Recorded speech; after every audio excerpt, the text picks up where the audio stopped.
Je voudrais vous écouter sur l'incroyable boom de Dubaï qui est en train de devenir le nouveau paradis russe. Dans l'esprit de beaucoup d'entre vous, peut-être, de beaucoup d'entre nous, les sanctions occidentales étaient un poison lent et avaient une chance d'étouffer à petit feu ce qu'on appelle les oligarques. Un thème un peu générique pour définir tous les proches du Kremlin, que ce soit dans les affaires, que ce soit dans le monde, dans le milieu russe, comme on dit, que ce soit dans la politique. Eh bien, voilà la désillusion. Cet argent russe, il n'est pas bloqué. Cet argent russe, il continue à voyager, il continue à s'investir, il continue à fructifier. Et Dubaï, qui publie ces données, en est le plus parfait exemple. L'Émirat, donc, en train de devenir le nouvel Eldorado russe. Que s'y passe-t-il exactement? Voici les indispensables avec Justine Fraissinet. Bonsoir Justine. Bonsoir David, bonsoir à tous. Donc Dubaï, l'un des grands gagnants de la guerre et des sanctions. C'est un peu, je dirais pas douloureux, mais on n'a pas beaucoup de plaisir à dire ça comme ça, avec un afflux astronomique des Russes et de l'argent russe. Oui, c'est frappant. En 2022, 30 à 35% de Russes en plus se sont installés à Dubaï. Ils étaient environ 40 000 avant la guerre. Ils sont aujourd'hui jusqu'à 60 000 dans l'Émirat. On ne parle pas de n'importe quel Russe. Regardez ces chiffres inouïs. À Dubaï, en 2022, plus de 120 000 transactions immobilières ont été enregistrées pour un total de 132 milliards de dollars selon les autorités pour cet émirat qui compte 3 millions d'habitants, soit une augmentation de 80% par rapport à 2021. Bien sûr, il n'y a pas que des Russes dans ces nouveaux arrivants, mais en tout cas, ils y sont pour beaucoup. Selon la BBC, les Russes ont dépensé 12 milliards de dollars à Dubaï rien que dans le premier trimestre 2022. Une vente record a même été signée par un milliardaire russe pour une propriété de 76,2 millions de dollars. Il s'agit de cette villa de plus de 3000 mètres carrés face à la Palme Jumeirah. C'est le quartier le plus recherché de Dubaï. 10 chambres, salle de sport, salon de coiffure, marbre italien du sol au plafond, mais également une plage privée. Ce qui est notable, c'est que les précédents records d'achat immobilier russes concernaient des biens à New York, à Hong Kong ou encore à Londres. 3 destinations, ils ne sont plus les bienvenus aujourd'hui. Oui, c'est bien le signe que la guerre a fait affluer les Russes à Dubaï. Ils sont désormais les premiers acheteurs de biens immobiliers dans cet émirat. En un an, on le voit, ils ont doublé les Anglais, les Indiens, les Italiens et les Français. Alors pourquoi ce choix de Dubaï ? Eh bien justement parce qu'ils y sont les bienvenus. Les Émirats arabes unis n'ont pas adopté de sanctions contre la Russie. Et d'ailleurs, le site indépendant d'information russe Important Stories estime que parmi ces investisseurs russes, une centaine seraient même visés par les sanctions internationales. On parle notamment d'une quarantaine d'hommes politiques et de leurs familles, d'une trentaine de hauts fonctionnaires, d'une dizaine d'hommes d'affaires proches du pouvoir et d'une dizaine de personnalités proches du crime organisé. Et Dubaï, comme les autres Émirats, ne compte pas coopérer avec les pays occidentaux, notamment parce que les Russes font tourner à plein régime l'économie du luxe. On l'a vu, ils ouvrent aussi des restaurants et des clubs russes et ils organisent des événements, notamment des concerts avec des pop stars venus de Moscou. Bref, Dubaï, pour les Russes, c'est à la fois l'assurance de continuer à faire de bonnes affaires tout en protégeant leurs actifs. Actif, exemple notamment avec ce yacht dont on a beaucoup parlé cette année dans l'Émirat. Il s'appelle le Madame Gou. Il est amarré dans le port de Dubaï depuis le 6 mars. Il fait 100 mètres de long. Il est immatriculé aux îles Caïmans. Il peut accueillir 12 personnes avec ses 6 cabines, un équipage de 36 personnes avec 18 cabines marins. Valeur estimée à 150 millions de dollars. Et au mois de juin, les États-Unis l'ont désigné comme propriété bloquée, donc il ne peut plus pénétrer dans les eaux internationales des alliés des États-Unis. Il ne peut plus aucune entreprise américaine ne peut s'occuper de son entretien. Eh bien, depuis, il n'a pas bougé. Il est à l'abri dans l'Émirat. Dubaï n'a justement aucune intention de coopérer avec les États-Unis pour qu'il soit saisi. On connaît un certain nombre de ces riches oligarques, hommes d'affaires qui investissent là-bas. On connaît le propriétaire de ce yacht, par exemple ? Oui, on le connaît, il ne se cache pas. Il s'agit de cet homme, Andreï Skok. Il a 56 ans. C'est un milliardaire russe. Il a fait fortune notamment dans l'exploitation minière avec sa société Lebedensky. Forbes le classe parmi les personnalités les plus riches de Russie. C'est aussi un membre de la Douma qui, depuis le début de la guerre, est placé sur la liste des oligarques russes sanctionnés à la fois par les États-Unis, par l'Union européenne et par la Grande-Bretagne. Et vous me disiez, Justine, qu'il y a un autre aspect plus préoccupant de cet Eldorado russe qui est devenu Dubaï, c'est que le trafic d'armes au profit de la Russie, aujourd'hui, pendant cette guerre, pourrait être en train de s'y développer. Oui, c'est ce qu'affirme le journal américain le New York Times. Selon lui, le Kremlin utilise également des sociétés écrans contrôlées par des oligarques aux Émirats pour acquérir des équipements de guerre dont l'Occident veut priver la Russie. En clair, les oligarques seraient sous pression de Moscou pour fournir des armes. À ce jour, aucun exemple n'a pu être mis au jour, mais en tout cas, les services de renseignement occidentaux évoquent de forts soupçons. Merci, Justine. Vincent, Jean-Claude, on tombe de haut ou bien ça n'est pas une surprise? Alors, pas vraiment une surprise. Je commence par ce que disait Justine à l'instant. Il faut se souvenir que, par exemple, Dubaï avait été une plateforme du contournement des sanctions pour les affairistes iraniens et le régime de Téhéran. Que ce soit pour la construction de flux financiers opaques ou pour la fourniture, en l'occurrence, non pas d'armement, mais par exemple de composants électroniques qui étaient sous sanction. Ce sont des officiels iraniens qui, en privé, me l'ont confirmé. Donc, le caractère, je dirais, très douteux de la transparence d'Ubaïote n'est pas nouveau. Et n'oublions pas que l'Émirat, dès octobre 2020, donc bien avant l'agression russe en Ukraine, avait mis en place tout un système extrêmement attrayant pour tous les investisseurs de la Terre. Fiscalité quasiment symbolique. On va pour la première fois avoir un impôt sur les sociétés, paraît-il, en juin 2023 à hauteur de 9%, c'est-à-dire à peu près rien. Mais pour le reste, un régime fiscal très attrayant, possibilité pour les investisseurs à un certain niveau d'obtenir un passeport des Émirats, etc., etc.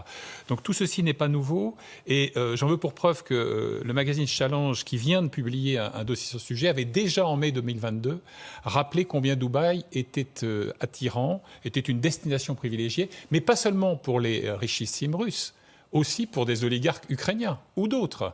Oui, mais enfin là, allons droit au but. Est-ce que vous enragez de faire ce constat? On appartient à un ensemble qui tente de sanctionner ces hommes, ces femmes dont on estime qu'ils sont complices de ce qui est en train de se passer à des degrés divers. Et voilà qu'on découvre que d'autres, au contraire, profitent de cette manne. Justement, si vous reprenez le discours de Lavrov, il vous dit l'Occident contre la Russie. Est-ce que Dubaï fait partie de l'Occident? Je crois que le jeu consiste à dire au reste du monde, à essayer d'entraîner éventuellement d'autres pays en disant, regardez, notre combat est aussi le vôtre. Donc on peut très bien comprendre deux choses, et je rejoins ce qui a été dit, parce que Dubaï est une plateforme commerciale qui s'inscrit comme telle. 80% de la population dubaïote est étrangère. Il y a 80% d'expatriés. L'objectif, c'est faire de cette place Dubaï veut être une grande place commerciale et financière depuis un certain nombre d'années, et ça, c'est acquis. Maintenant, ils vous disent, mais nous ne sommes pas occidentaux. Et c'est cela le discours de Lavrov, c'est de dire, il y a les occidentaux d'un côté, il y a les autres, et c'est d'essayer d'avoir un leadership, enfin un semblant de leadership sur le reste du monde, en disant au reste du monde, mais c'est pas votre combat, c'est pas votre guerre, regardez, on nous en veut. J'ajoute, alors avant de venir, je regardais un petit peu s'il y avait eu des accords d'extradition, est-ce qu'il y a eu le gel des avoirs, et j'ai retrouvé notamment la Banque centrale dubaïote des Émirats a accepté de geler des avoirs libyens, ce qui pourrait nous laisser à penser qu'il s'agit d'une sorte de répit qui est laissé à ces oligarques. Je ne sais pas comment ils feront, mais ça pourrait très bien être un point de passage, et après ils pourraient aller ailleurs, en Arabie Saoudite ou je ne sais où. Oui. Donc, on se souvient d'ailleurs que l'Arabie Saoudite récemment a été plus ou moins sollicitée pour amortir le choc que provoquait cette invasion de l'Ukraine par la Russie sur le cours des hydrocarbures, et que l'Arabie Saoudite a clairement choisi son camp. débrouillez-vous avec vos affaires, nous on va profiter du pétrole cher et on est plutôt du côté, on n'est pas du côté de la Russie, enfin on n'est pas du côté de ceux qui vont faire diminuer les recettes de la Russie par cet effet prix qui s'est envolé. Non seulement Riyad a refusé d'accroître sa production, mais elle a contribué au sein de ce qu'on appelle l'OPEP+, d'ailleurs organisme auquel la Russie appartient, à diminuer la production en barils pour maintenir les cours. Il faut toujours se souvenir de la formule du général de Gaulle. Les nations n'ont pas d'amis, elles n'ont que des intérêts. Pourquoi vous avez aujourd'hui 3 compagnies aériennes émiraties qui continuent de tourner avec des vols directs sur Moscou et Saint-Pétersbourg? Parce que c'est par ce canal en partie que la manne survient. Bon, oui, général. Juste de remarque, on parle des Émirats. Je rappelle que c'est une fédération d'Émirats qui est présidée par Abu Dhabi. Dubaï est un cas particulier, elle n'a pas de pétrole et elle ne fonctionne que par le commerce. Et ça allait très mal à Dubaï. Depuis plusieurs années, Dubaï était vraiment dans une difficulté financière majeure. Elle a organisé l'exposition universelle de façon à attirer plus de gens. Et cette crise arrive bien pour Dubaï, parce que ça permet de faire remonter le commerce qui allait très mal à Dubaï. Deuxième point, les États-Unis n'arrêtent pas de multiplier les accords avec les Émirats. Et pas plus tard qu'hier, les États-Unis ont passé un accord stratégique pour défendre les Émirats, en particulier à la suite des attaques des Houthis. Vous vous souvenez qu'il y avait des drones qui étaient arrivés là. Donc je pense qu'il y a 2 choses. Il y a l'opportunité de Dubaï de faire de l'argent, parce que c'est son existence même, de faire de l'argent. Oui. Et la deuxième, que les États-Unis sont en train de se déplacer. Je mets ça un peu en parallèle avec le ministre des Finances américain qui va faire une tournée dans 11 pays africains. Les États-Unis sont en train de se repositionner en s'apercevant effectivement qu'il faut se poser par rapport au discours de Lavrov, c'est-à-dire essayer de retisser un tissu d'alliés dans la région en leur proposant un certain nombre d'avantages par rapport à ce qu'ils retireraient de leur alliance avec la Russie, de facto, en fait. C'est pour ça que je parlais de répit pour ces oligarques. Ouais. Ça pourrait n'être que répit en attendant de voir comment est-ce que les uns et les autres se repositionneront. Et puis, il y a une concurrence entre les pays, entre les différents membres des Émirats eux-mêmes. Oui. Est-ce que vous imaginez l'effet que ça peut avoir sur ceux qui disent ces sanctions, finalement, elles nous pénalisent, peut-être nous, l'Occident, elles ne pénalisent pas forcément les Russes. Est-ce que vous imaginez l'effet que ça peut avoir ? Bon, après les effets économiques de coopération avec Dubaï, il faudra voir, parce que même s'ils arriveront à avoir des microchips, par exemple, ça peut coûter beaucoup plus cher que c'était avant, parce que les chaînes logistiques vont changer. Donc moi, je ne suis pas très sûre que ça va forcément aider à l'économie russe, qui subit beaucoup de problèmes, malgré tout ce que dit la propagande russe, même au niveau macroéconomique, mais au niveau aussi de la population. Il y a des problèmes graves qui sont sur place depuis déjà longtemps, mais qui ont été aggravés depuis effectivement l'introduction des sanctions. Un exemple, le budget russe qui était toujours avec le prophétie, je crois que ça se dit comme ça, avec un surplus, depuis déjà plusieurs années. Maintenant, à partir de cette année, c'est avec le déficit assez important. Mais Vera, j'entendais pas tellement les sanctions n'ont pas d'effet sur l'économie russe. Je crois qu'il faut être clair, elles ont un effet. Et pour le coup, on parlait de poison lent tout à l'heure, c'est au moins un poison lent. Mais simplement, nous nous imposons des restrictions par ces sanctions. Nous nous imposons des restrictions pour toutes nos entreprises qui étaient implantées en Russie. Nous nous imposons des restrictions sur les investissements russes. Nous nous imposons des restrictions sur le pétrole ou le gaz russe. D'autres en profitent. Alors l'argent n'a pas d'odeur, mais quand c'est rappelé à ce point-là et sur un sujet aussi sensible que la guerre, et de quelle guerre parlons-nous, ça peut être considéré comme un peu douloureux. Bon. Oui, cette guerre n'est pas la leur. Oui, c'est qu'ils se dédouanent. Vous disiez, l'argent n'a pas d'odeur, mais l'argent n'a pas davantage de patrie. Et en l'occurrence, Justine le soulignait, vous avez aussi des oligarques extrêmement proches et de Kadyrov et de Poutine. Je vais en citer 2, en plus du Andrei Skor dont elle parlait. Il y a quelqu'un qui s'appelle Ruslan Baysarov, qui est un proche de Kadyrov, un député de la Douma quand même, qui est propriétaire immobilier à Dubaï, qui s'appelle Alexander Borodai. Et tous ces gens-là sont extrêmement proches. Au passage, ceux qui se trouvent à Dubaï aujourd'hui ne sont pas nécessairement à l'abri, parce que c'est aussi Dubaï nid d'espions. Vous avez vraisemblablement des agents qui y croisent en toute quiétude. Et n'oublions pas la sociologie de l'exode. Vous avez les nantis qui peuvent aller à Dubaï. les politiques, les activistes qui vont plutôt aller dans les pays baltes, en Pologne, en Europe, en Amérique du Nord, et puis le lumpen de l'exode, si j'ose dire, on en a parlé ici, qui va au Kazakhstan, en Arménie, dans le meilleur des cas en Géorgie, peut-être au Tadjikistan, etc. Donc les gens qui sont à Dubaï aujourd'hui ne gênent pas Poutine. Ils ne sont en rien des ferments de subversion par rapport à la propagande massive du Kremlin.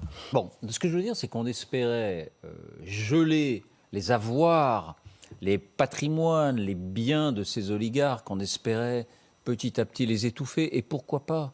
Certains rêvaient de les retourner, qu'ils se retournent eux-mêmes contre Poutine.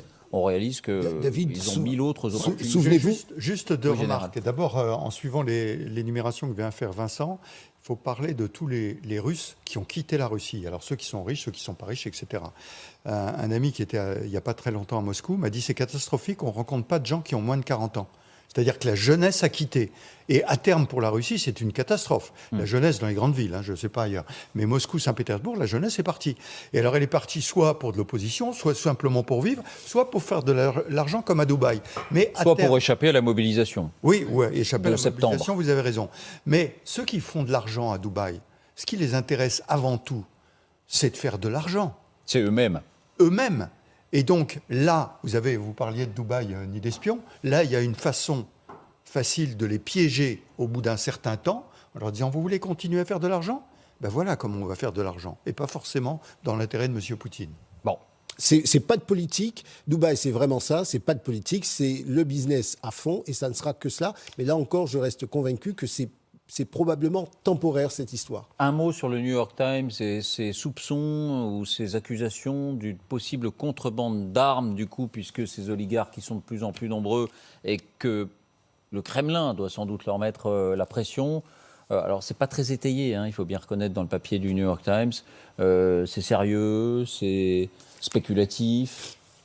Verra. Oui, on n'en sait rien. On ne sait pas, effectivement, ça peut se produire, mais après, on sait que le régime de Poutine est très, très corrompu, et ces oligarques-là, aussi, ce qu'ils font là-bas à Dubaï, ils ne contribuent pas à l'économie russe. Ils essaient de cacher leurs actifs, ils essaient de cacher leur argent, parce qu'ils ne sont pas sûrs dans l'économie russe. Et c'est au niveau des députés de la Duma russe.